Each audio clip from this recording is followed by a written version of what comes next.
Okay, so yeah, so I mean, so last time we we arrived at the hypergeometric function, hypergeometric equation,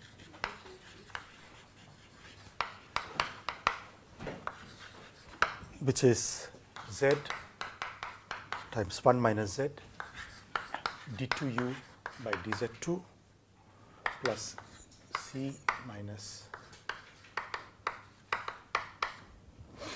z minus ab u equal to 0, right? And what was it? I mean, it had the singular points. The singularities were at 0. In fact, in the p symbol notation, it was, I think, yeah, the p symbol notation for this was simply, the solution was simply given by this p symbol. I mean, this is notation basically. The singularities are, these are the points at singularity, z equal to 0, z equal to infinity, and z equal to 1. And the roots of the indicial equations at each of these singularities was 0, 1 minus c.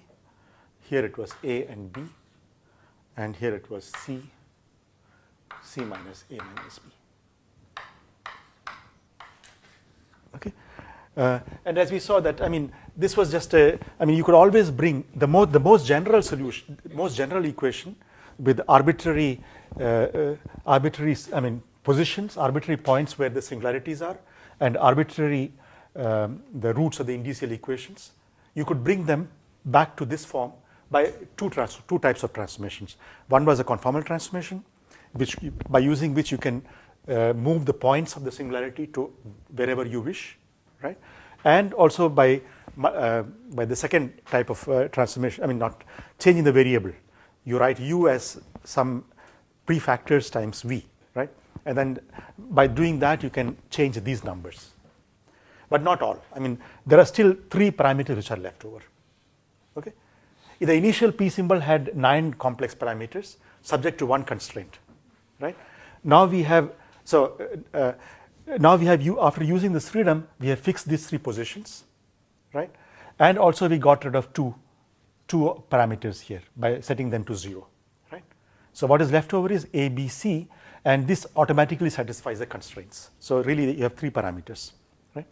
And you can get the more general solution by just going backwards and, you know, making the inverse transformations that we did, you know, to get the most general solution.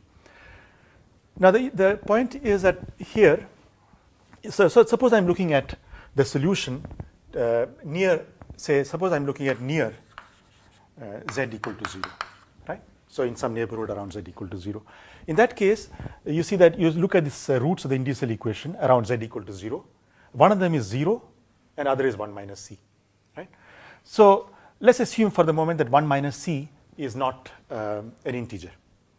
So let's assume that, so in other words, c is not an integer. C is not an integer.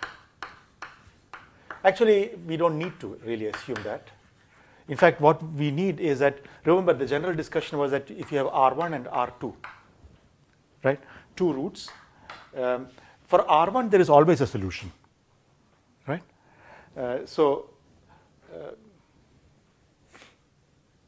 C was negative.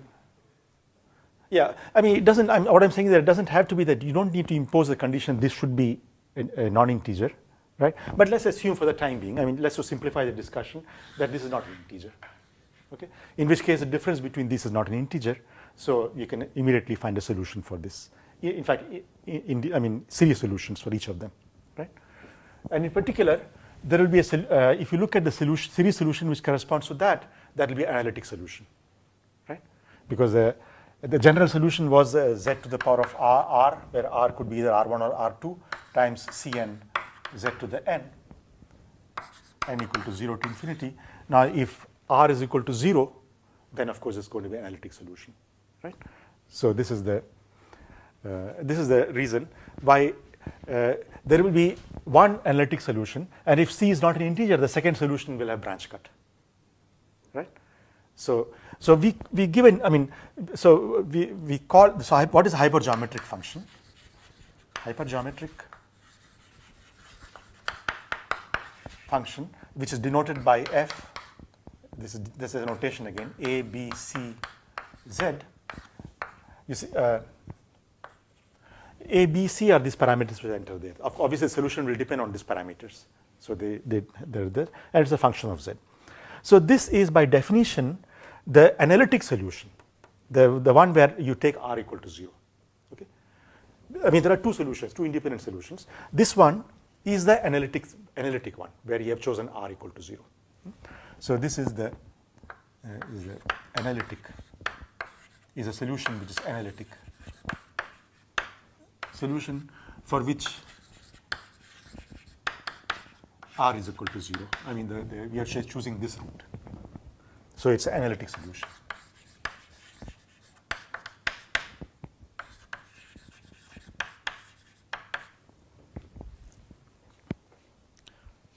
Yeah, I mean what I was saying here, I was trying to say that this is, too strict a condition. You can actually make it a bit, relax the condition a little bit, because remember that if, even if the difference was an integer, even if the difference between R1 and R2 was an integer, right? For R1, so suppose the difference between R1 and R2 is an integer. Okay, let me say two possibilities. Not an integer, in which case there is no problem. Certainly there is a solution starting from R equal to R1 and R equal to R2, right? Then there's no problem. So in particular, I can just choose R equal to 0, and that there will be a series solution. Or second possibility is an integer. But even then, even in this case, the solution with the z to the power of R1, that exists, right? This exists. It is only with the R2 that the solution may not exist. In fact, in general, there could be a logarithmic term, right? The U1 solution will always exist, right? Only U2 may have a logarithmic term added to it, but U1 will exist. But what was the definition of R1? R1 was such that imaginary part of R1 was greater than or equal to imaginary part of R2, right? That was the definition of R1. Real part, yeah. So the definition was real part of R1 is greater than or equal to real part of R2, right? So even if the case where R1 minus R2 is an integer, if R1 is greater than or equal to R2, then you will have a solution, right? Okay. So basically, what we need is that C should not be equal to 0, -1, -2, etc. Even in the case where C is an integer, you see, because if C was equal to 0, then 1 minus C, this root will be big, its real part will be bigger than that one, right? And similarly, if C equal to -1, this will become 2, which will again be greater than that, right? But so this is not allowed. So all the discussion that we'll make, that will be with the assumption that C is not equal to 0, -1, -2, etc. It can be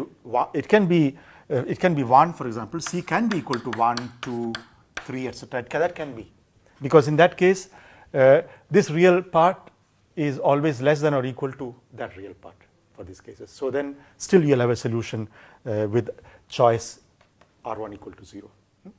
So that will, we can see that explicitly. So this is okay. So what we are assuming that it is not, C is not a 0 or a negative integer for this discussion. Of course, if it is not integer, there is no problem. But when it is integer, we are saying that it is not 0 or a negative integer. Okay. All right. So this is the definition of hypergeometric function. Okay. So now let's try to write the series solution for this. Can I erase this part? Just to write this. Okay. Okay.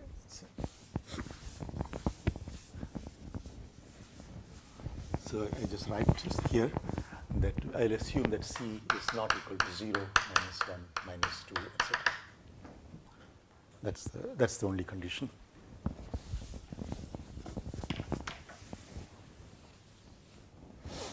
Okay, so let's plug this. Let's plug this ansatz. So you remember I chose Z to the R equal to 0. So we choose this ansatz for the F. F is this. and then we just plug this in here to see what happens. So the first term gives me z times 1 minus z times n minus 1 Cn z to the n minus 2, okay, sum, then plus C minus 1 plus A plus 1, A plus B plus 1, Z, and du by dz, so it's n times Cn, z to the n minus 1, again sum, the summation is over everything, and then finally minus AB Cn z to the n. Okay, and this is supposed to be equal to 0. I mean, this sum is over all the range, n equal to 0 to infinity. I mean, when I don't write, okay, n equal to 0 to infinity. So this is the, this is supposed to be equal to 0 when I plug this in here. So as before, let us just, what we have to do, we have to collect the terms in z to the various powers, collect them together. So here there is a term, you see, there is a z, minus z square, which multiplies that, so gives you z to the n again. So there is a term, so if let's collect all the terms which come with z to the n. So that is this minus n times n minus 1 Cn, from that is from here, you see, when this multiplies that. Similarly, this multiplying that again gives you z to the n. So there is another term, so Cn, let me put it here. So that is again minus. So let me take out minus. And then you get here plus n times A plus B plus 1 times Cn again. So that is what is multiplying z to the n, this expression. Plus also that, minus AB. So plus AB. Minus is co-common factor. So all that's multiplying z to the n. And then you have something which multiplies z to the n minus 1. So let's collect all those terms. So here is again Cn. Cn is, of course, is there. Then here, that is a term which comes when you consider this one, z times 1. So that gives you again n times n minus 1 from here. And then from here you get C, just C, times n, C times n. Okay. So okay, so this will so there is this summation is everything is going from n equal to 0 to infinity. But as usual, you see, I want to these are dummy indices, right? And n is a dummy index. So I want to convert this into again z to the n. Okay, so just write n equal to n prime plus 1. Okay, so this becomes C n prime plus 1 z to the n prime. And here you get n prime plus 1 times, okay, this n was a common factor, times n prime plus C, right? That's what it is. And n prime, you see here, this whole thing, there's n is a common factor. So I could have written the sum from n equal to 1 to infinity, right? Because n equal to 0 doesn't contribute. So I might as well write here n equal to 1 to infinity. But if n is equal to 1, n prime is 0. From this equation. So here now you get n prime equal to 0 to infinity times this whole thing, times C. Okay. And now you just remove n prime. I mean, I just write n prime as n because it's a dummy thing. So let me just remove the prime. I mean, this is, I just do it, it's better to do it like carefully, because sometimes, you know, when you change such things, it's easy to make some mistakes. So, but if you do this in 2 steps, you know, first change the variable with some prime quantities, and after getting the result in prime, then you remove the prime to combine. Otherwise, it's very easy to make some little mistakes. Okay, so now we are in a position to collect all the terms of z to the n, and all that must be 0, right? The coefficient of each z to the n must be 0 for this equation to be true, because right hand side is 0. Right hand side is 0 here. Okay. So we conclude from this that, so let's see, what is that? So C n plus 1. So n plus 1 times n plus c times cn plus 1 equal to, because I can, this is the overall minus sign, I can take it to the other side, right, is equal to n times n minus 1 plus n times a plus b plus 1 plus ab whole thing times cn. Right? This is a recursion relation. Okay. We can try to simplify this. Let's open this bracket. So you get here n square minus n. This minus n will cancel with that n times 1. Right? Okay, I mean, so this is na plus b plus n and then plus ab. And this n cancels. And now you see this, this simply is n plus a times n plus b. Right? You just open the bracket, you get n square term, then n times b plus n times a, which is that, and plus ab. So it's a very nice factorized form. So this entire expression is that. So therefore our cn plus 1 is simply equal to n plus a times n plus b divided by n plus 1 times n plus c times cn, exactly, yeah.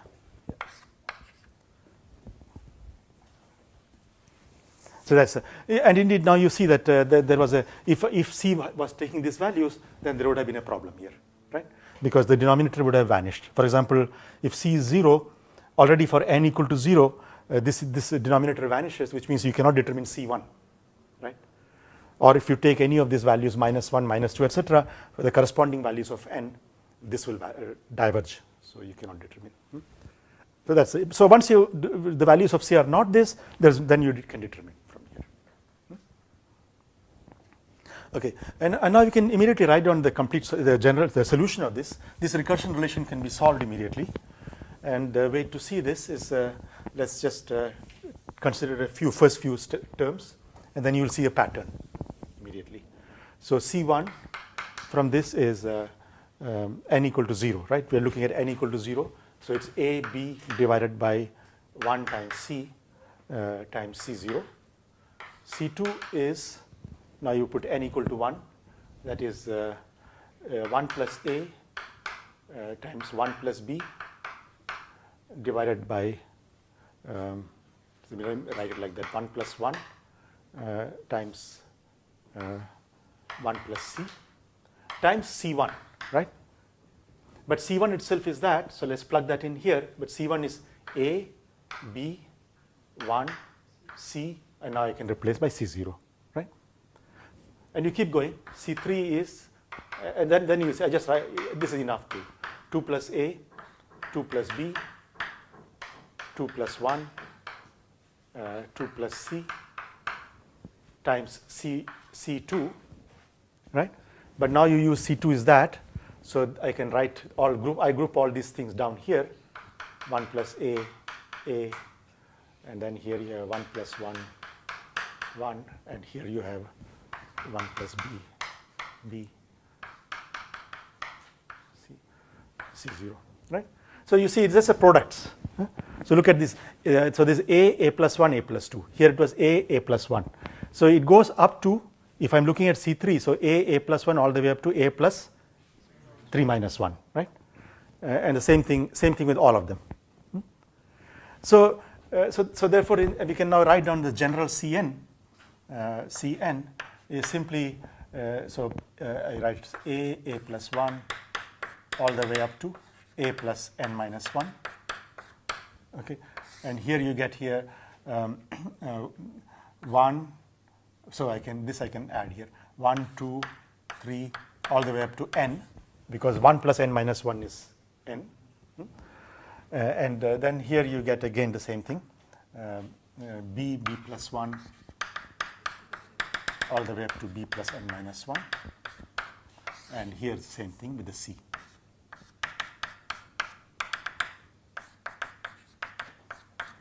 Times c0. c0, okay, is the overall constant. Now this one, of course, what is this object? This is simply you can write down this quantity is this quantity. Let's focus on this quantity. This quantity is gamma of A plus n divided by gamma of A, right? If you remember, okay, let me just remind you what is the recursion relation for this gamma. I mean this. So gamma of A plus n is the same as A plus n minus 1 times gamma of A plus n minus 1, right? That's equal to A plus n minus 1, and now use the same for this one. So A plus n minus 2 times gamma of A plus n minus 2, right? So you can start lowering. I mean, this, you see this number is decreasing. This was A plus n minus 1, A plus n minus 2. You keep going, and finally you will arrive at gamma of A, and then that will be A plus n minus 1, A plus n minus 2, all the way up to, you see this one, all the way up to A, because the last, this number is the same as that number. So if I have A here, A. So if you now take the ratio, this divided by that is exactly what we have up here. So then you see all of these things I can write as ratios. So the conclusion therefore is that, now I can erase this part here now. Okay. So Cn therefore, the solution is Cn is equal to gamma of A plus n divided by gamma A, gamma of B plus n divided by gamma B. Then this whole thing divided by, okay, this part is simply gamma of n plus 1 anyway, this product, factorial, that's a n for an integer. So this is simply gamma of n plus 1. And the last one is again gamma C plus n divided by gamma C, that's right, that's what it is, times C0. Okay. Which can be rewritten as gamma of A plus n, I mean gamma of B plus n, all the n dependent part, because this is independent of n. So all this can be absorbed in C0, right? I mean, it's an n dependent part which you are interested in. Okay. Anyway, let me write it like this. So I take all the n dependent part, assuming gamma C plus n, okay, and then what is left over is C0 times this gamma C goes up, and gamma A, gamma B. This is all some constant, right? This is n independent, some constant. Okay. Okay. Fine.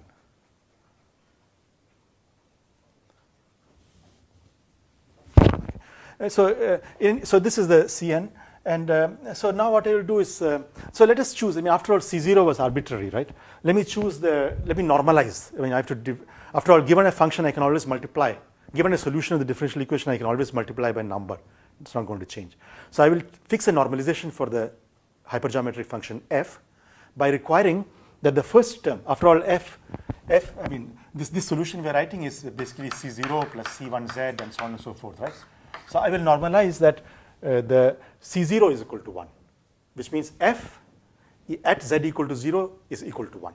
At z equal to 0, all these things drop out, right? So I can always set C0. So choose a normalization. So choose the normalization that C0 equal to 1, which basically means that we are saying that f we define by the condition FABC 0 at z equal to 0 is simply 1. That's my definition. That is by just normalization choice.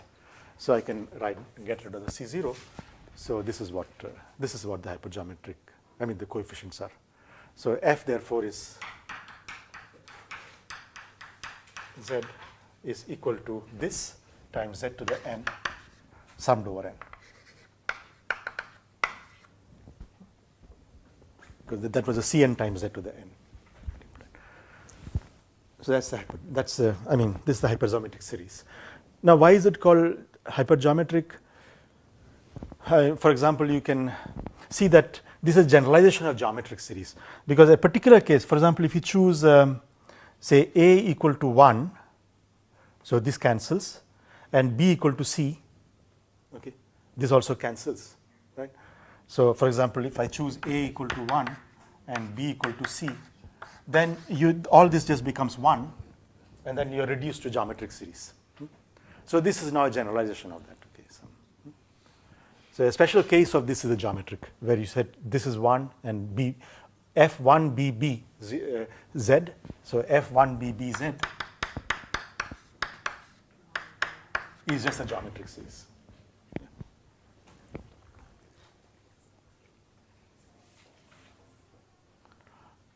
Okay, so this is the so what this has done, what is this? So we have found so FABC, as we said, FABC Z is just the of the fundamental solution. There are two solutions, the fundamental solution, right?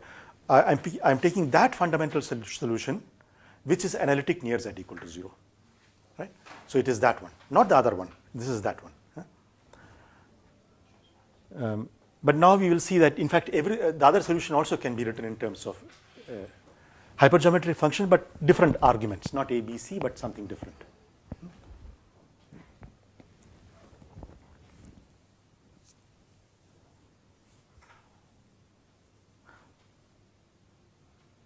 This is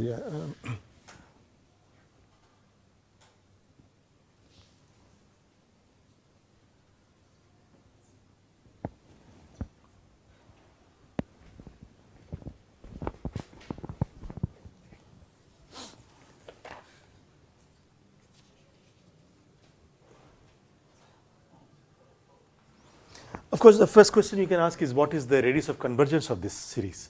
I mean, this is a series, right? So there's always a radius of convergence, as we discussed already when we discuss the Taylor expansions in general. The radius of convergence is you go to the nearest singular point, right? And so up to that, if you take the circle of radius of that distance, then the radius of convergence of the series will be that. So this series will converge. So the nearest singular point we know is Z equal to 1, right? The P symbol, we had the singularities at 0, 1, and infinity. So the nearest to the Z equal to 0 is a Z equal to 1, where there is a singularity. So this series will converge for Z less than 1. So the convergence is for absolute value of Z less than 1. This will converge.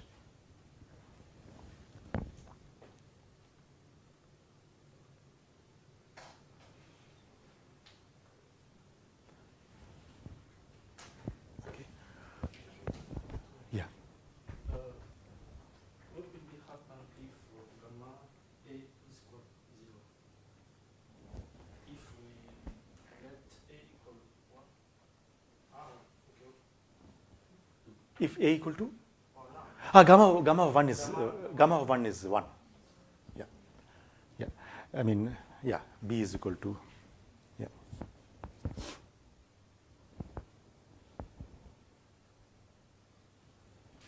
Right. The one symmetry property you can see is if you exchange A and B, this series is invariant, right? There's a symmetry of exchanging A and B.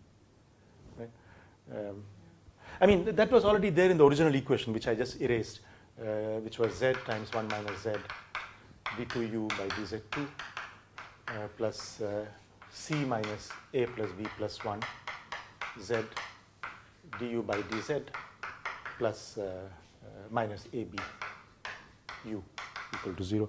Here you see this already AB, if you exchange A and B, it doesn't, equation doesn't change. But that is not, you see, there may be some symmetries of equation, but that doesn't, what that would say is that a solution of the I mean, if there is a symmetry in a differential equation, what it says that a solution of the original equation will again go back to the solution of the original equation again when you exchange A and B. But we have two different solutions, right? So it could have been that when I exchange A and B, one solution is mapped to some linear combination of the two solutions, right? So that is not guaranteed. But here we are saying that this solution itself is invariant under AB exchange. We are just looking at one particular solution, right, which is analytic at Z equal to 0, right?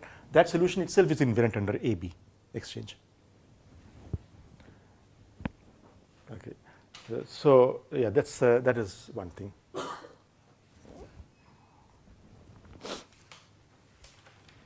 So in other words, that's a general property. Even though this series that we have written down converges only for z less than 1, right? But this relation f a b c z minus f b a f f, if you take this f b a z c z, this is 0 for z less than 1, right? Because I just exchange a b, the series, you get the same series, right? However, now, I mean, this is an analytic function in z, so you can analytically continue it. Since this is 0 in a, in a region, it's going to be 0 everywhere. So when you analytically continue these guys, again, there is a symmetry, A-B exchange symmetry. So this can be analytically continued.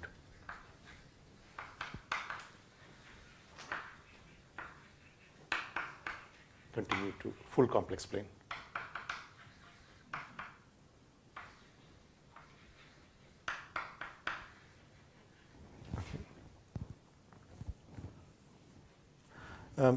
Okay, that's one point here.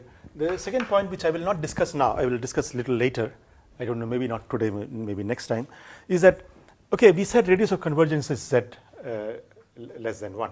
But you can ask the question, what happens as you start going closer and closer to z equal to 1, where you expect the second singularity, right? So something should happen to this series. It should, so if I start taking, so here is my z equal to 0, and this is the unit z equal to 1, z equal to 0. And we said this series is convergent in this, inside the disk. But say I start going very, very close to z equal to 1. And I can start approaching as close as I wish, right? So this series should exhibit to me, should show me that this solution that we are writing down has some kind of singularity as it approaches there, and that singularity must be governed by the roots of the indicial equation at z equal to 1, right? It should match with that. Yeah. So we will see that, and for that, in order to show that, I will need to use Stirling formula actually, because you see, whatever singularity will appear here must be coming from the terms in this series for n going to infinity, for large n, right? Because if you restrict this sum to finite n, that will never give you any singularity, right? It's just a polynomial. If you just take any finite n, suppose you limit the sum up to some finite n, right? That's going to be a polynomial, and it will never develop a singularity at z equal to 1, right? So if at all a singularity has to appear there, it must be a result of summing up all the infinite terms, right? So therefore, it's crucial to understand how the Cn's behave as n goes to infinity, okay? And for that, we'll need to use Stirling formula, because for large values of n, the gamma functions, you can use the, large positive value of this argument, right? You can use the Stirling formula to estimate the leading n behavior, right? And from that, we'll deduce that indeed you do find a singularity, and that singularity is exactly what you see from the indicial equation at z equal to 1. Okay? But that we'll discuss later. Okay. So now let's go to the other solution. So this was just one of the fundamental solution. Now what happens to the other solutions? That's the question. Any question here? Yeah.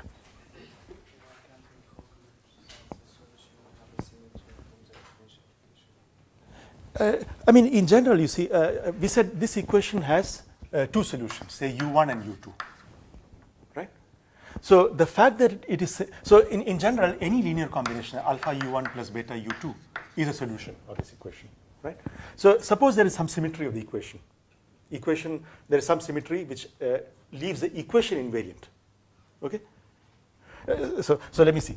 So this point, at the moment, u1 is a function of these parameters, a, b, c, as well as, of course, z. Okay?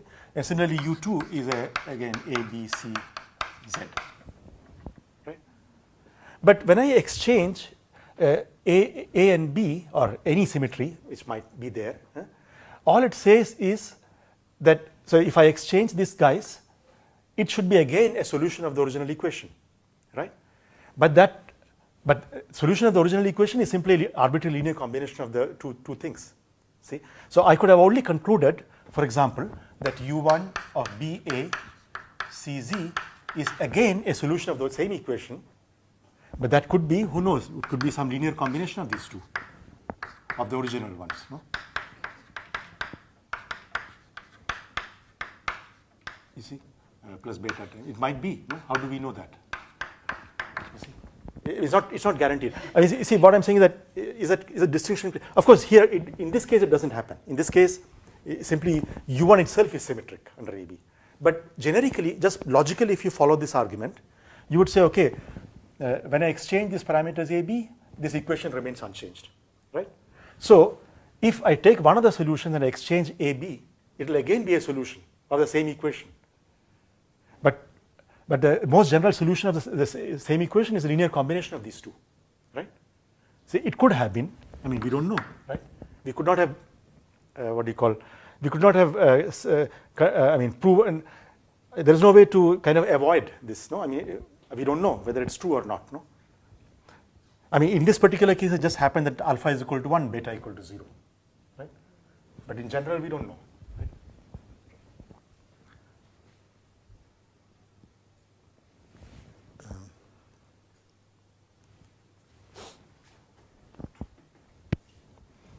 Yeah. Actually, I mean, there are a lot of nice things happen. I mean, this was just one particular example where we just change the parameters entering the equation, right? Yeah. Is it possible to have U1 equal beta U2? U1 equal to? Beta U2 changing AB?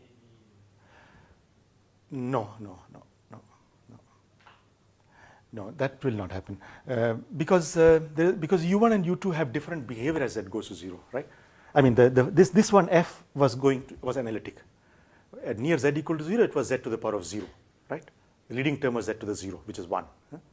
The second solution, the leading term will be z to the power of the second root of the indicial equation, 1 minus c. So there's no way you can change it. They are really linearly independent solutions. I mean, you cannot get from one to the other, but not by exchanging a, b's, and so on. In fact, your point is very good. You see, okay, so that's a point. So let me just discuss that. So okay, again, f, a, b, c, z. So this started with z to the 0, which means 1 times 1 plus c1 z and so on and so forth, right? The second solution, the second fundamental solution near, again, z equal to 0, that will start with z to the power of 1 minus c, because that was the second root of the indicial equation, right? Let's assume c is not an integer for this. Otherwise, there could be logarithms and so on. So let me assume that it's not an integer. So then there will be again some expansions. I mean, c0 tilde plus c1 tilde z and so on and so forth. Okay. Now just imagine. So here is my complex plane. I mean, all this I will discuss in more detail later. But since you asked this question, so here is z equal to 0. And here is z equal to 1, and then there is infinity. Okay, so I mean, suppose so a general solution we said is going to be a linear combination of these two, right? Around z equal to.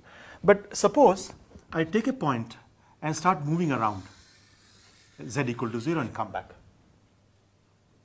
Okay, now nothing will happen to this because this is analytic. So let's suppose, so I don't know, let me call this solution as U1 and that solution as U2. And the most general solution will be some alpha U1 plus beta U2. Now suppose I take this point Z and start moving around Z equal to 0 and come back. Then nothing will happen to that. So this will go to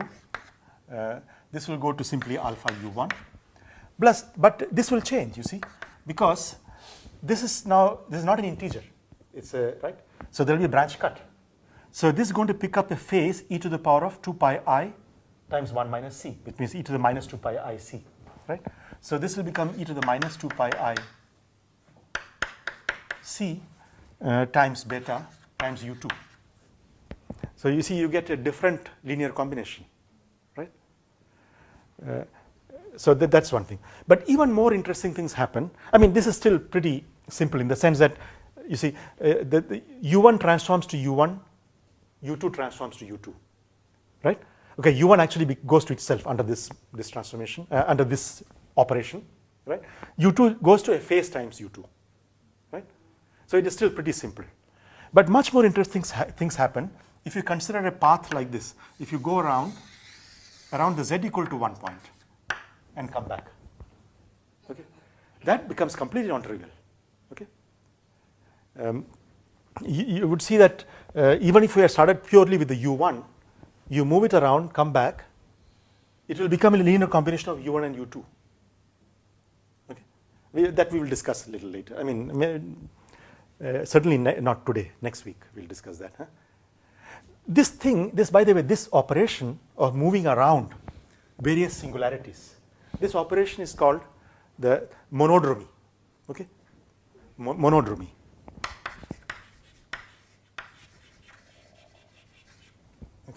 So moving this point around here, moving any arbitrary point around one singular point or another singular point, you know, or you can, or both the singular point. I mean, all possible paths you can take, go around like that, you know, all sorts of things you can do. Come back, right? When you come back, whatever it is going to be still a solution of the original equation, which means it's going to be again a linear combination of these two, right? But so how it acts, you know, how it acts on this, let's say I choose this as my basis of the two solutions, right? So you can think of it as a two-column vector.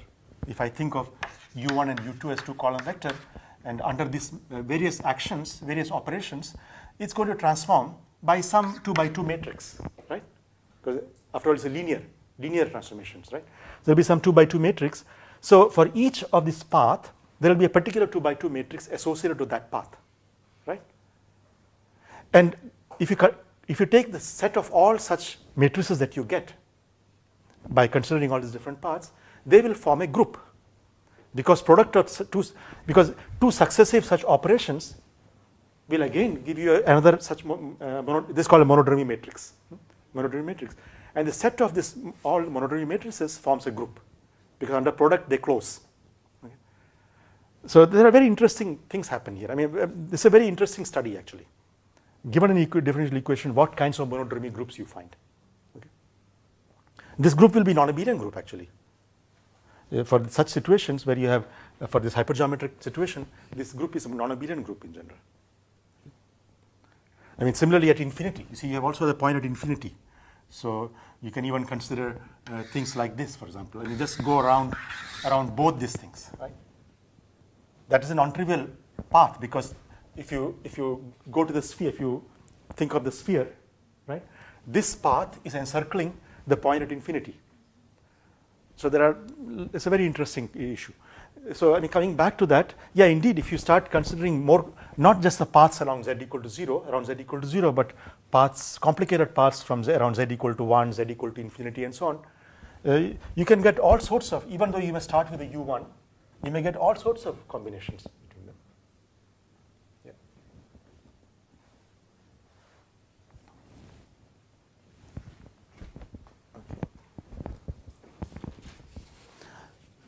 Yeah, so now let's just get the other two, I mean all the other equations. So you see, so here, I mean this basis where I said u1 and u2, that's a convenient basis in the neighborhood of z equal to 0, right? Because near z equal to 0, I had these two initial roots, 0 and 1 minus c, and we have this power series corresponding to that. Now if you are near z equal to 1, obviously this is not very convenient, right? Because the radius of convergence of these guys are z equal to 1, I mean z less than 1. So those series are not going to be very useful to study the behavior near z equal to 1, right? So you should be looking at the series around z equal to 1 using the roots of the indicial equation at z equal to 1, right? Of course, again you will find two solutions here, but these two solutions must be a linear combination of these two solutions. Because after so if I look at some region here, some overlap region, I mean the u1, so let me call it u1 tilde and u2 tilde, two solutions around z equal to 1, right? Now this power series will be valid up to, again, a unit circle, because the nearest singularity is z equal to 0.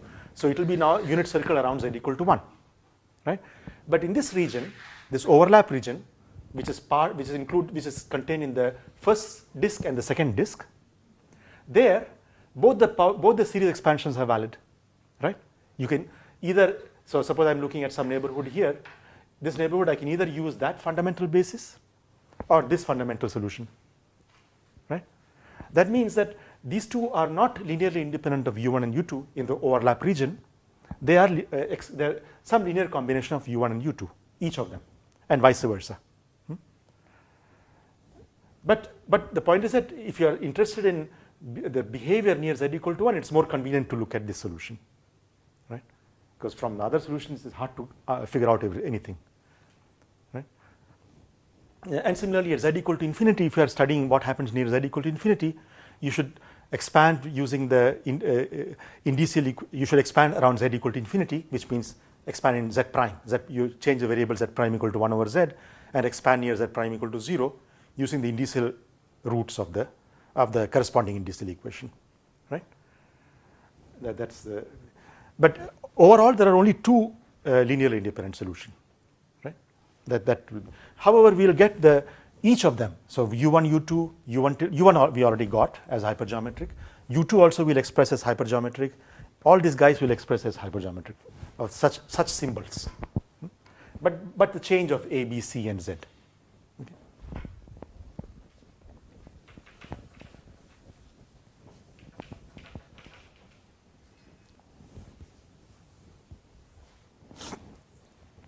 Okay. So let's see. So first, let's look at the second solution, U2. For that, it's easy to, well, let's try to look for a solution. So let's say U2 will start with z to the 1 minus c, of course. So it will start with z to the 1 minus c because that was the root, the second root. Times again some analytic function now, right? Because I've taken out z. After that, it's a power series. So that's going to be some analytic function.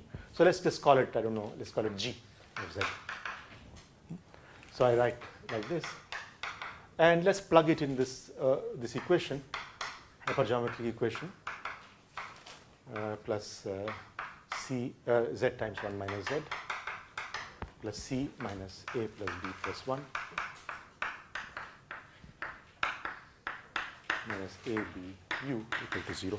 So let's just plug this answers. Then we'll get a differential equation for g, where g is analytic, right? So let's see, what do we get? G is analytic near z equal to 0. I mean, this we have already done before, but the general discussion, when we remember the two transformations we made to fix from the 9 parameters, we reduced to 3 parameters. We have gone through that, but okay, let me just repeat it again. So what is, so du2 by dz2, dz is, we said already, yeah, so it's z to the 1 minus c, dg by dz plus 1 minus c divided by z times g, right? This we went through that. I mean, you remember when we made this R, S, and T, the prefactors and how the differential equation acts. So it's differential operators act like that. Now d2u by dz2 will be again z to the 1 minus c. Okay, there will be d2g by dz2 minus plus 1 minus c over z dg by dz minus 1 minus c over z square g. That is when the second derivative acts on that factor, but then also have second derivative acting here. So that will give me again 1 minus c divided by z times this whole thing, right? That's correct? Yeah. Plus 1 minus c divided by z times dg by dz. So that just makes it a factor of 2 here. Yeah. And the second 1 minus c divided by z. So finally plus 1 minus c divided by z square times g. That's what you get here. So in fact, you can simplify this. If you take out 1 minus c as a common factor, so then you get 1 minus c minus 1, which is minus c, right? So okay, we can do it in the next step. Okay.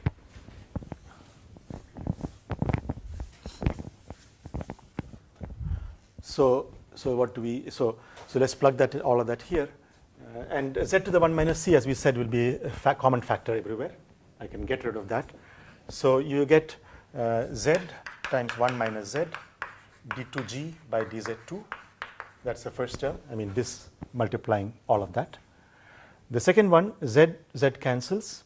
So you get here, so plus 2 times 1 minus c times 1 minus z dg by dz from there. And then finally here, this is z square. So I mean, actually, let me simplify it already here. So this is the same as if I take out 1 minus c divided by z square g. Then you get here 1 minus c minus 1. So 1 cancels. So you get here minus c. So this gives you minus c times 1 minus c times, I have to multiply this. So 1 z cancels, but second z is still there. 1 minus z g, right? That's that. Then you have this object. So c minus, so plus c minus a plus b plus 1 z times dg by dz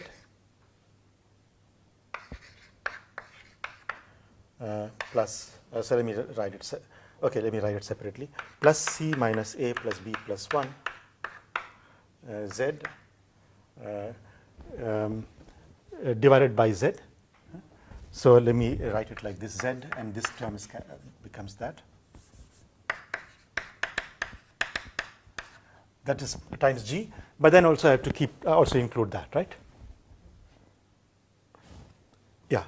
So, okay, so this time g and minus ab g. So that's all. Huh? Okay. Now there's something troubling. You see that all of these remaining terms are fine. This was the original, like the original equation, z times 1 minus z. Look at all the terms which multiply dg by dz. That's all linear in z, right? As this was a linear function of z. But the problem with the things which multiplying g, you see here it was just a constant. A times b is a constant. But here, not only is not a constant, there is even a 1 over z. Yeah, that better disappear. But that, now, is it really true?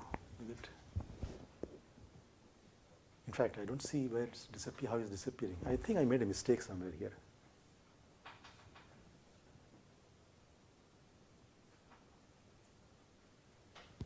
This doesn't seem to disappear, right? Minus c. I think I made a mistake here. Can you see what is the mistake?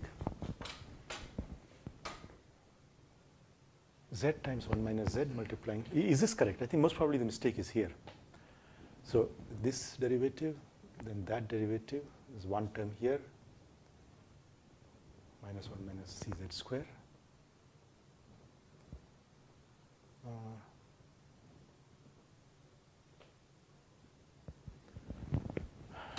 Do you see what is the problem?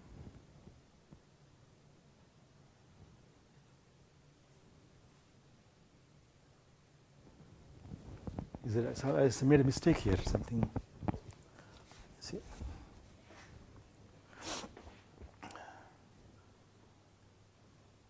No, it doesn't seem to cancel, right? There's a c over z here.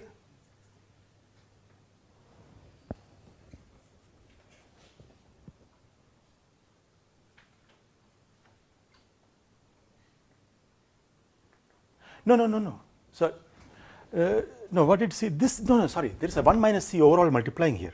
That's a mistake. So what we did, we are taking this whole thing and multiplying the du2 by dz, right? So the dg by dz we corrected. Now we are looking at this term here, g. Okay. So there is a 1 minus c g here. I only divided by the z here. So this we wrote as c over z minus a plus b plus 1. But there is a 1 minus c outside. Okay. I mean, I'm just substituting this here. Okay. And dg by dz we already took care of. Now is this whole thing multiplying that? Right? So there is a 1 minus c outside, which I had not written. Okay, now it's clear, right? So you see that 1 over z term comes with a c times 1 minus c. And here is again the 1 over z comes with minus c times 1 minus c. So these two things cancel. So this cancels with the first term here. And now everything is fine, because now everything is constant, because this z cancels with that, so this gives you a constant. This times that's a constant. So form is the same, right? Which was guaranteed. The form had to be the same. Although that was a calculation I didn't do last time. I said it will take me, half an hour to do this calculation in the blackboard. But because here I've already simplified the equation by going to 0, 1, and infinity, right? So that's why there are much less terms. Previously, we were considering the very general situation where there are huge numbers of terms, right? So now it's easier. So anyway, so let's gather everything. So this it becomes simply z times 1 minus z. D2g by dz2. Let's just put everything together. dg by dz. What are the coefficients of that? So dg by dz, you get, of course, maybe collect all the. Let's collect first all the constant terms. So this is c, and that is 2 times 1 minus c times 1, right? So this is 2 minus 2c, but then plus c, so 2 minus c. I mean, I'm just looking at the constant term first. Then I have to look at the z term, plus or minus a plus b plus 1 times z, and then from here I get again minus, so plus 2 times 1 minus c z. All this is multiplying dg by dz, and then finally for the what comes with the g is let's say ab from here. From here you get plus a plus b plus 1 times 1 minus c, and then from here you get so minus minus plus, so again a minus here, so minus c times 1 minus c. So that's a long expression. This is equal to 0. That's the equation now. Okay. Now just so you can look at this, compare these two equations, and then we can just rewrite. I will just write the answer here. I just erase this part now. I don't need this. You can see that you can write this quantity as let's say c prime minus a prime plus b prime plus 1 times z, and this quantity as a prime times b prime, where I will write now what is a. So a prime is either b minus c plus 1, b prime is equal to a minus c plus 1, and c prime is 2 minus c. Well, c prime is clear because that is the term which appears here, which is a constant term, not the z, not the factor of z, but of z to the 0 term here. But that is immediately clear. This is 2 minus, here it's 2 minus c. That term is 2 minus c. So this is c prime. Okay? But this is probably more complicated. Let's see. If I take a prime plus b prime plus 1, you get a plus b, you see minus 2c, and here you get plus 2 plus 1. So plus 2 plus 1 plus is 3. So indeed you see that. Yeah? Now this is a bit more complicated. You have to just take the product of these two and show that that's equal to this. Yeah? So this is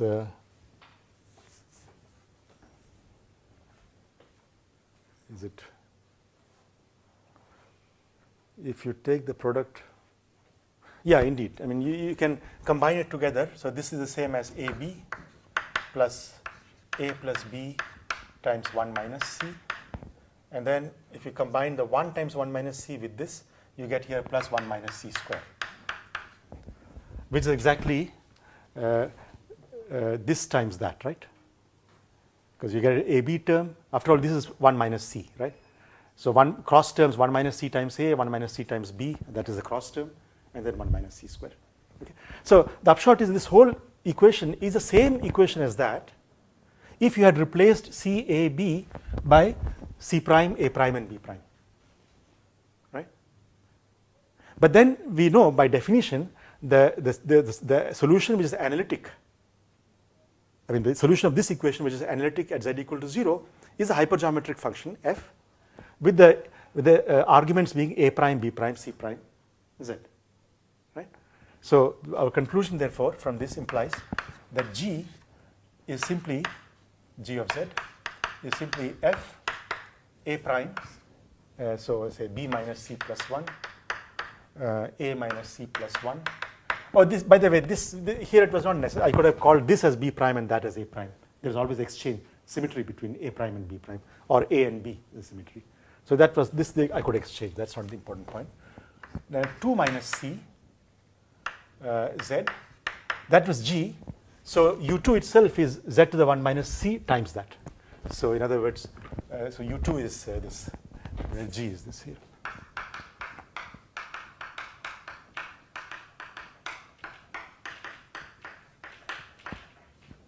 Okay. So you see the second solution also we can express in terms of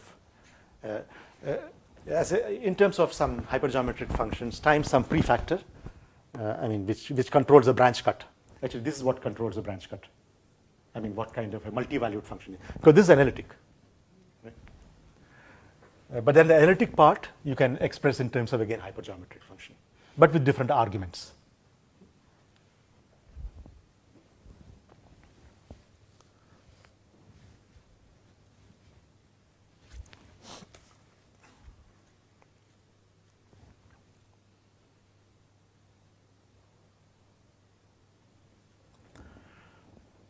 So the U1 and U2 are this. This gives you a fundamental set of solutions. Right? U1 was simply FABCZ.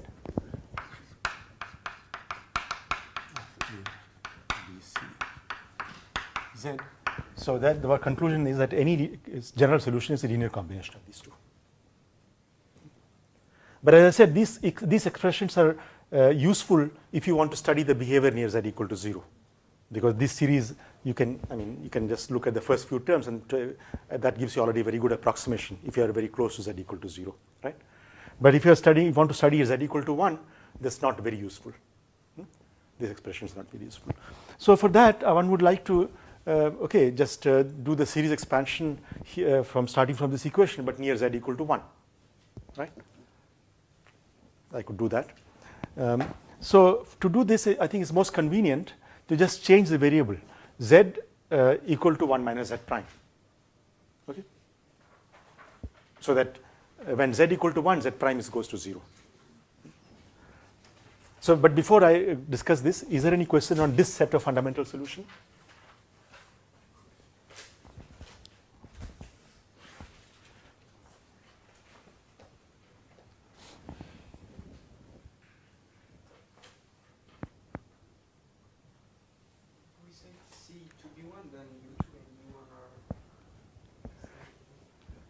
No, if c equal to 1, that you might exclude c equal to 1.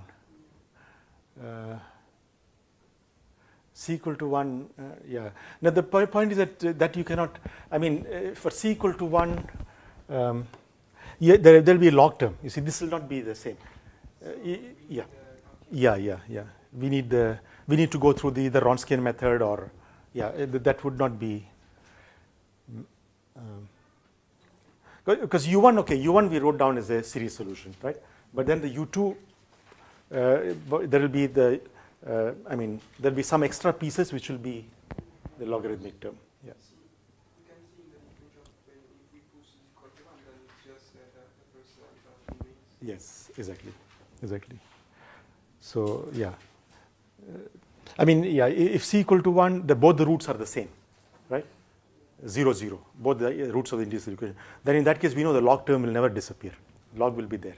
So this will not be there. So I mean, one has to start from a different ansatz altogether.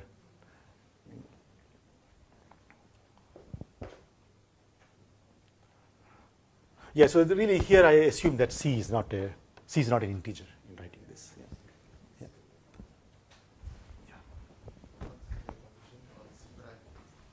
On c prime. Well, c prime is just 2 minus c, right? So I mean, so here, if c is not an integer, c prime is also not an integer. That's all. I mean, from this point, once I have changed a variable like this, Now is the, I mean, for the second solution G, I mean, if suppose you had taken, suppose you had multiplied, because remember one of the symmetries one of the transformations we made was to write this is U as Z minus Z1 to some power R, Z minus Z2 to some power T, etc. Right? Remember?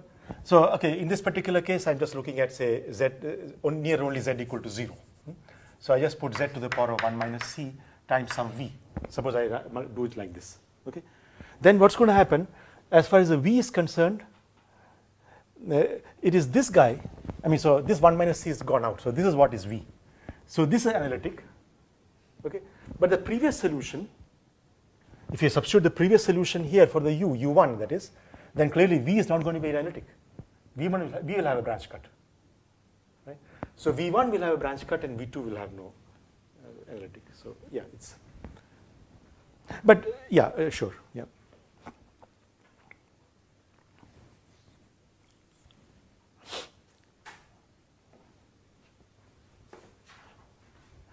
Okay, so now let's go to study the other two. So near Z equal to 1 and Z equal to infinity. Let me see how much time I have. Maybe I just do Z equal to 1 and leave Z equal to infinity as an exercise. Okay, Z equal to 1 is much simpler because all I need to do is to change a variable called Z equal to 1 minus Z prime. Because I mean, so when Z goes to 1, Z prime goes to 0, right? So one can change this, I think.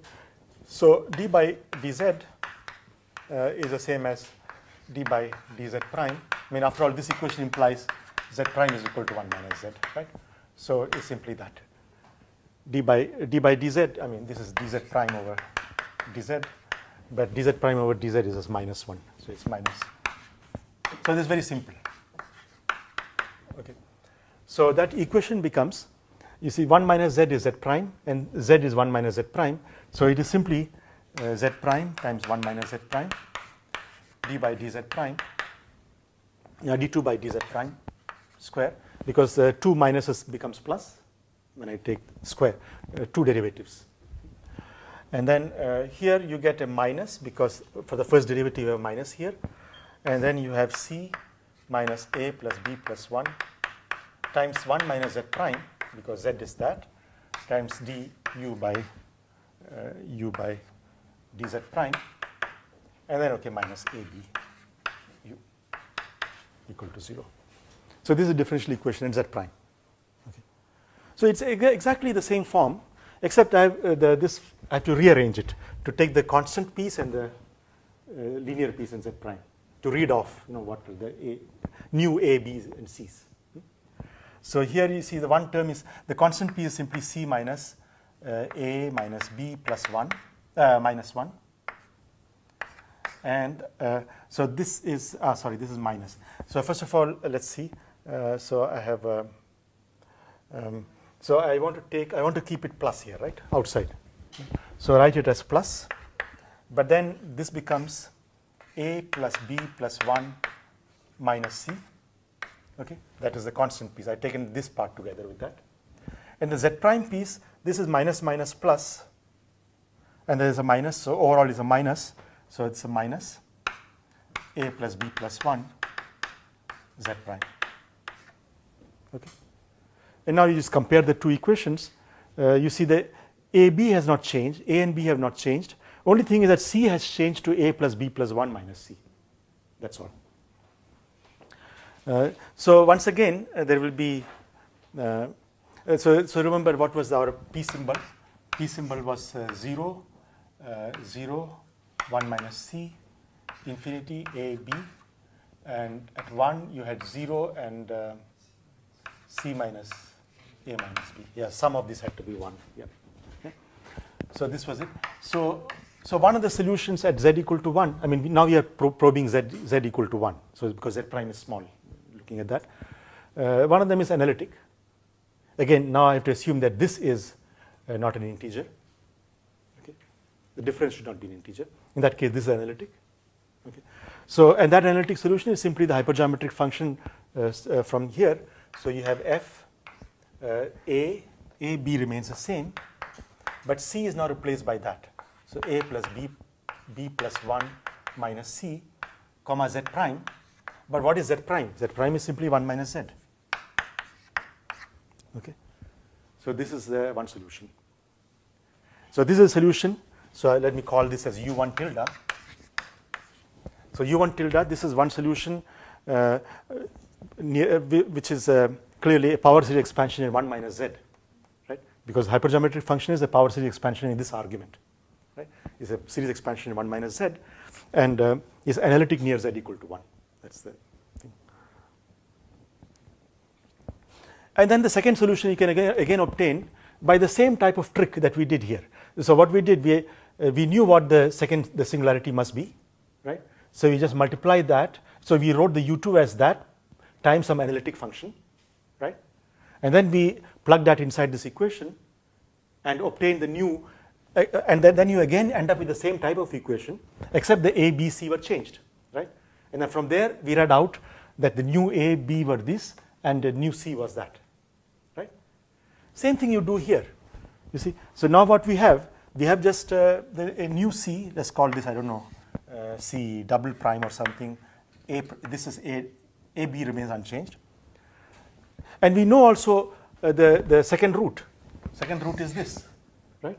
So it should be the second, it should go like Z prime. Z prime is the, Z prime, yeah, when Z equal to 1, Z prime goes to 0 to the power of C minus A minus B, right? It should be like that, times some analytic function, let's say H of Z, Z prime. Okay.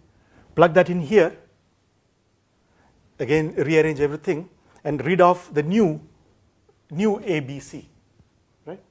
And from there you immediately see what is this will be again a hypergeometric function, right?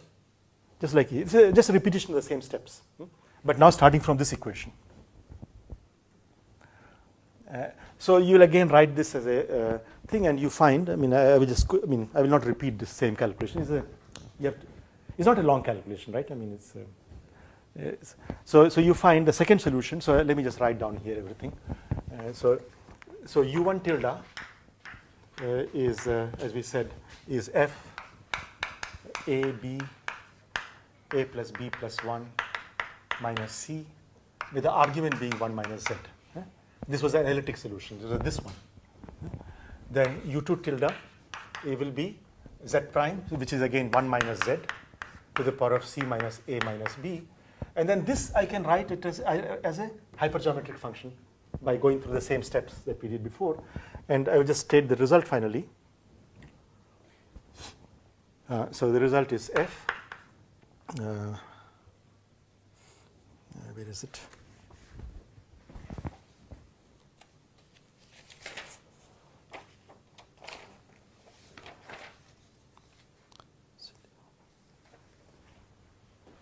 C minus A minus B, yeah, and then it's written in actually, yeah, so this was F of C minus B, C minus A, and 1 plus C minus A minus B, and of course the argument is Z prime, but Z prime is 1 minus Z. Yeah. So this is a set of the fundamental solutions near Z equal to 1. But as I said, insisted again, these two are linear combinations of these two in the overlap region, in the region where both this series and that series converge. This should be, yeah.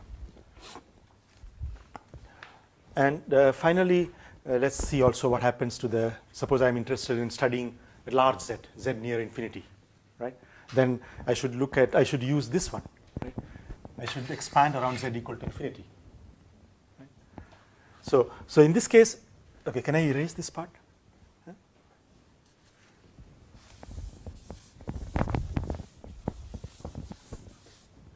So in this case, you see previously because I wanted to study near Z equal to 1, I defined Z prime equal to 1 minus Z, because as Z goes to 1, Z prime goes to 0. But now I should define it differently because I want to study Z equal to infinity, right? So I should define now Z prime equal to 1 over Z. Because now Z goes to infinity, Z prime goes to 0.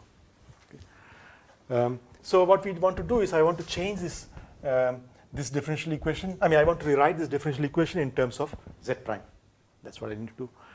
So you get, let's again write this down. So d by dz is d by dz prime, and dz prime over dz, but dz prime over dz is minus 1 over z square, but that is the same as minus z prime square. So minus z prime square, that's what it is. So I mean, this we did actually when we wanted to study the singularity at infinity. We made this, but no. So you get here, okay, 1 over z prime from here, and that is 1 minus 1 over z prime, which is z prime minus 1 divided by z prime. So I can take out a minus, and 1 minus z prime over z prime. So z prime square. Huh? And then you get here z prime square d by dz prime, z prime square d by dz prime. That's the two derivatives here acting on u. And then you get plus again 1 over z prime. This 1 over z prime I take as a common factor, and you get here cz prime minus a plus b plus 1. Okay. And then the derivative, so there is again another minus sign. So minus z prime square d by dz prime, and then minus a b u. Yeah, that's the equation. Okay, so we just, this is again not too complicated because that equation is much easier than the one we studied before.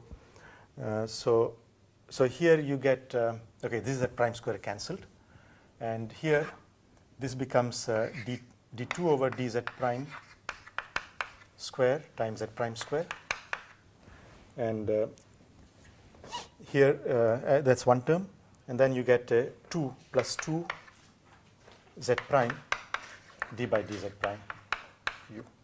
This whole thing multiplying minus 1 minus z prime. That is this, and the other terms are already as it is. So yeah, this z prime goes out, so it's there. Okay. All right. Now, so I want to rewrite this equation in a similar, in a way which is like this.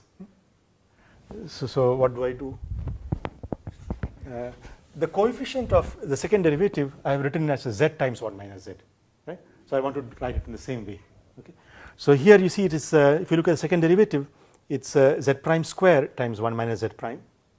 So I need to divide the entire equation by 1 z prime and also a minus, divide by minus. So then you get z prime 1 minus z prime times second derivative. I mean, there's a u here. Okay. Then what is left over? So let's look at the first derivative pieces. So let me write it like plus. You have du by dz prime. I have to remember I have to divide by minus z prime, right? Because I had this to bring it in this form, the minus and 1 power of z prime. So when I divide by minus z prime, this cancels. This becomes plus. So the one term is simply cz prime minus a plus b plus 1 from here. And then I have also to look at this term. So I divide by minus z prime. So it is plus 2 times 1 minus z prime, right? So plus 2 times 1 minus z prime. Sorry, this is, yeah, that's correct, 2 times 1 minus z prime. That's this whole thing. And then you have plus the constant piece. Is there any constant piece? I mean, that's just that, minus ab u equal to 0. There's no other constant piece, right? Yeah. Okay. Okay. Is that clear? I mean, this is just, I'm just changing the variable so that now I can study near z prime equal to 0. That is all I did. But okay, still you see this. Yeah. I mean, divide by the prime since we are taking in the limit of the prime. No, that doesn't matter. Doesn't matter. Yeah. Because anyway, eventually you do the series expansion, right? If you multiply everything by z prime, it doesn't matter, no? So it's yeah, this remains unchanged, right? I didn't do anything to that, so that's the same as AB over z prime. Sorry, AB over, so plus AB over z prime, correct? That's what you meant, yeah. Yeah. So this at this stage it is not in the same form, right? So I need to still do the change because it will not be anyway. Because I mean here you see, unlike here, one of the roots was 0. Near z equal to infinity, neither of the roots is 0.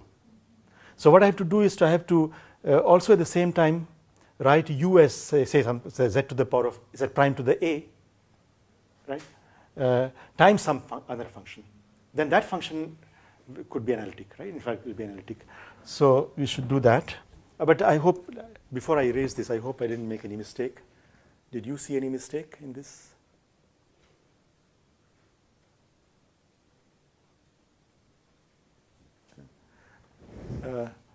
I mean, I could have done also already before. Maybe that's the first step. I could have removed this piece, right, so that it's analytic, and then change a variable. But maybe it's equivalent anyway. But I hope I didn't make any mistake, because if there's a mistake here, then in the next step again we'll. But did you see? You are all watching it, right? So did you see? You see here I had to divide by minus z prime. So z prime. So that makes it plus, and then there was this piece. So minus. Yeah. So 2 1 minus z prime. And that seems to be correct. And here just AB over z prime. Seems to be correct. Okay. Maybe I will not erase this because maybe we'll find if there is some problem. We'll find. So now suppose I multiplied by z to the z prime. So I write u as z prime to the say a. Times some function h. So I do that, and then substitute this here. So this again, we do it so many times. So du by dz is dh, so z prime to the a, dh by dz plus a over z prime, and then d2u by dz prime square is equal to z prime to the a h plus, okay, there will be two terms will appear, 2a over z prime dh by dz. Then there will be derivative here, so minus a over z prime square h. And then there is also derivative from here, so we will get here plus a square over z prime square h. Okay.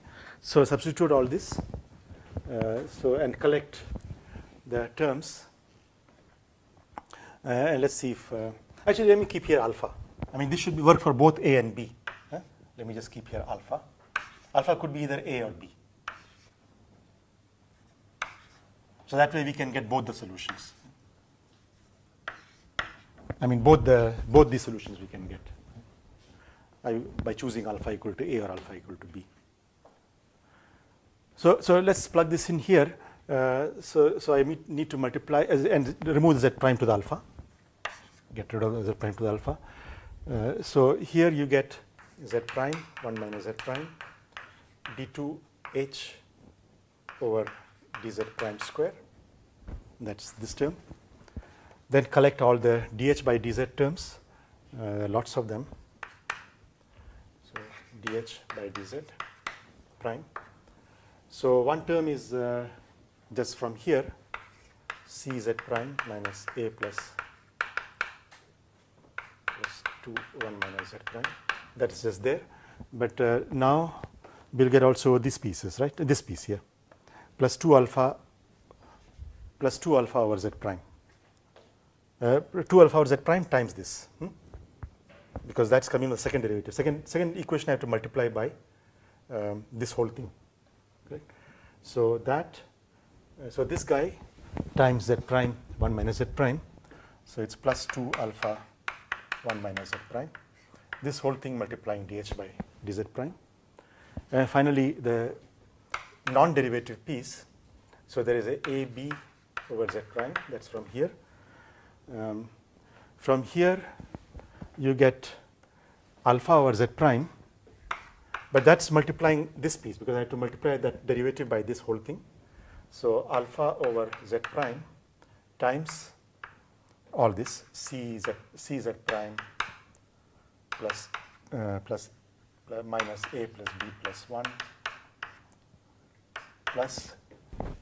plus 2 times 1 minus Z prime. So that's all coming from this one. But there are also a constant piece here, I mean a non-derivative piece here, and that is going to be multiplying Z prime times 1 minus Z prime. So you see that object is plus, you see combining this, is alpha times alpha minus 1,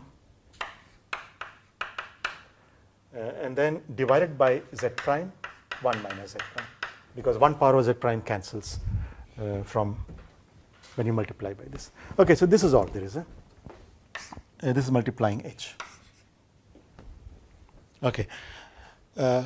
So to bring it into this form, original form, you see this is already in the original form, this part. This also, because this is just linear in Z prime, linear function in Z prime. Now here we have, unfortunately, there's a pole term. So we have to choose alpha in such a way that the pole term cancels, right? And after the pole term, there's only constant, because this is multiplying a linear function in Z prime. So there's a pole and a constant. Similarly, there's a pole and a constant. Constant is okay. Constant is that.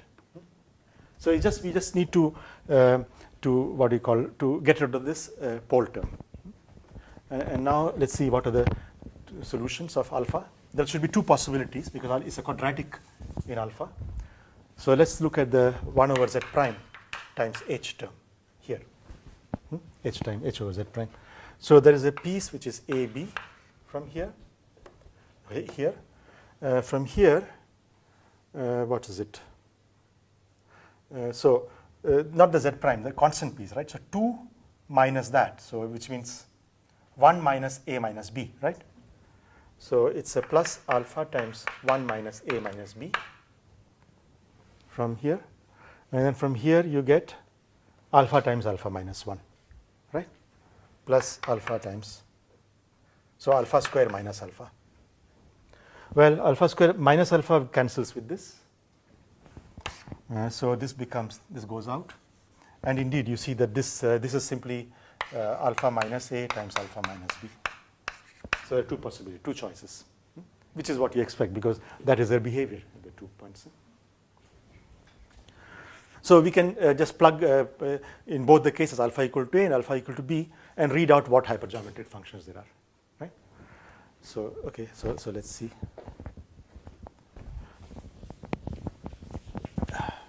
So let's first case the alpha equal to A. If alpha equal to A, so what happens to here? So this equation is Z prime 1 minus Z prime d2h by dz prime square.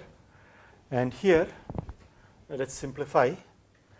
So we want to write as a constant piece and like here, a constant piece and a linear piece in Z, right? Z prime. So the constant piece is here. So what is it? 2. So that we already said is 1 minus A minus B when you take this piece together with that. But then there's also 2A, right? So that makes it, there's a minus A, removes 1. So it becomes 1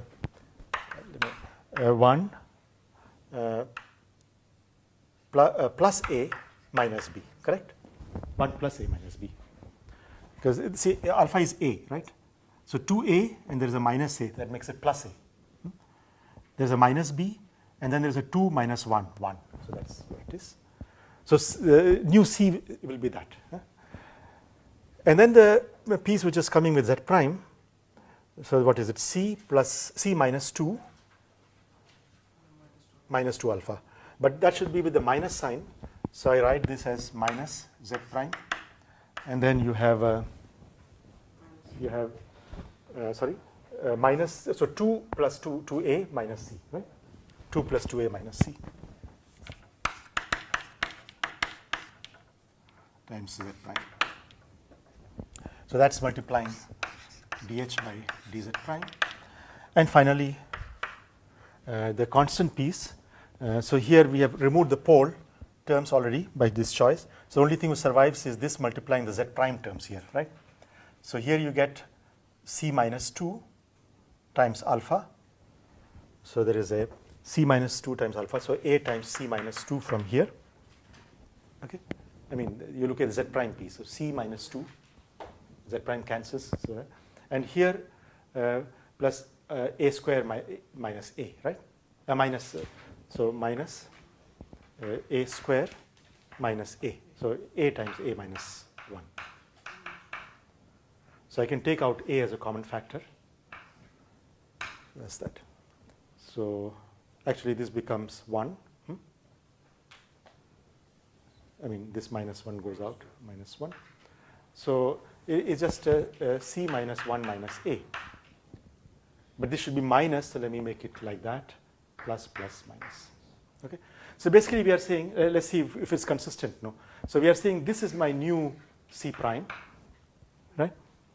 And this, in fact, is it true? Yeah, because let's look at this. So if I call, so c prime is that, a prime equal to a, and b prime equal to this guy, a plus 1 minus c. So then this will be okay, right? And now indeed if you add them up and add to that 1, so you get 2, I mean 1 plus 1, 2, and then 2a minus c. So that had to be, it was guaranteed. So the one solution therefore is z prime to the power of a, because we looked at alpha equal to a. And then the hypergeometric function f with the arguments this. So you get here a plus 1 minus c, and c prime is 1 plus a minus b of z prime. But z prime is 1 over z, right? So I can as well write it like 1 over z here. And this is also, this is z to the minus a, because 1 over z, yeah. So that's one solution. That's the choice when alpha equal to a. Alpha equal to b, you can just immediately see, because I mean the original expression there was a symmetry in AB, right? I mean you can make a shortcut. Basically wherever you see A, you just replace by B. Exchange A and B. Okay? So the second solution will be Z, or you can verify that. I mean you can just explicitly substitute alpha equal to b in all this, and you'll see that you'll get exactly the same type of equation, but with a a b exchanged.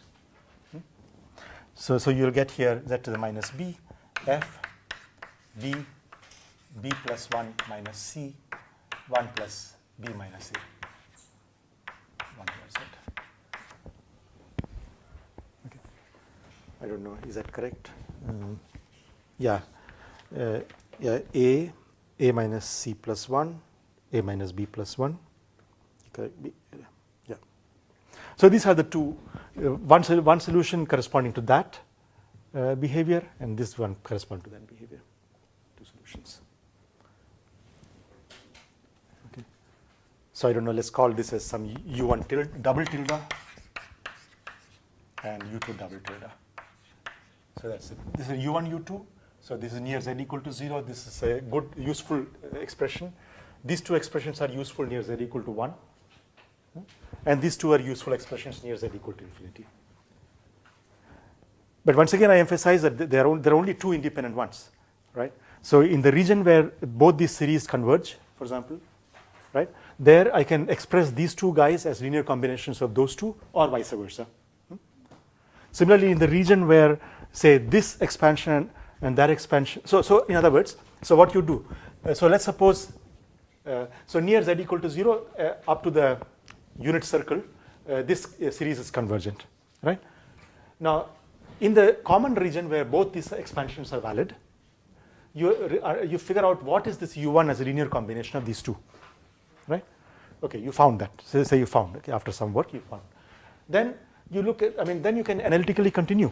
I mean, this was only defined in the disk, right? But this is defined in a disk of unit circle around z equal to 1, right? So you can analytically continue this solution outside, okay? Then you go to, then you can, in the region where both this, I mean, see, this one will be, See, where is this defined? This is defined. This is defined where 1 over z is less than 1, right? Which means z is greater than 1.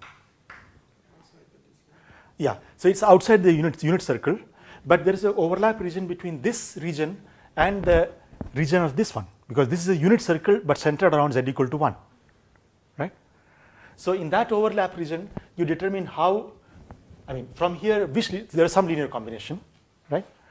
Now, what that linear combination becomes here, I mean, expanding in terms of this, right? So this way you can go from here to there by analytic continuation, right? But at the end of the day, you have only 2 independent solutions. That's all, huh? And you can just use any 2 of them which are convenient for your purpose, to study some behavior. That's we will maybe next time. Okay, not now today. What I will try to do. What next time I do is 2 things. One, I will try to show to you that indeed by using the Stirling formula, I will show that these solutions as well as these solutions have a as you go to z equal to 1, will have branch cut in general. Okay, and that branch cut will be governed by this number, because z equal to 1.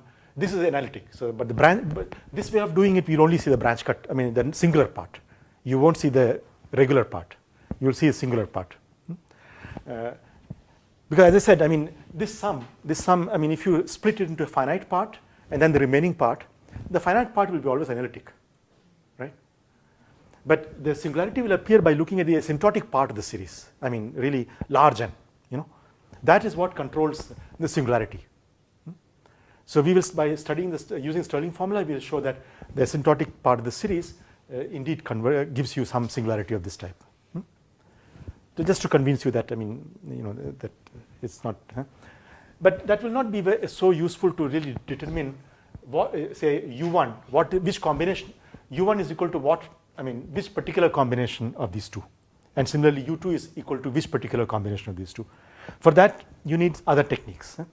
And one of the techniques we'll show is that you can express all of these functions. I mean, all of these solutions, this one, and this one. All of them you can write it as expressed in terms of an integral of some quantity. Okay. Integral of actually the same quantity, in fact, but it's just depending on the choice of the contours, you get either this or that, or just by changing the contours. Okay. And once you know that, then you can start deforming the contours and get the precise linear combinations. That's, I think, the easiest way of doing it. So I will do 2 things: the asymptotic series, and the second is the integral representations for the hypergeometric the next time. And then after that, I will try to study the confluent hypergeometric things, and basically, yeah, perhaps a little bit of Bessel functions. Only 3 lectures left, so we'll see how much we go.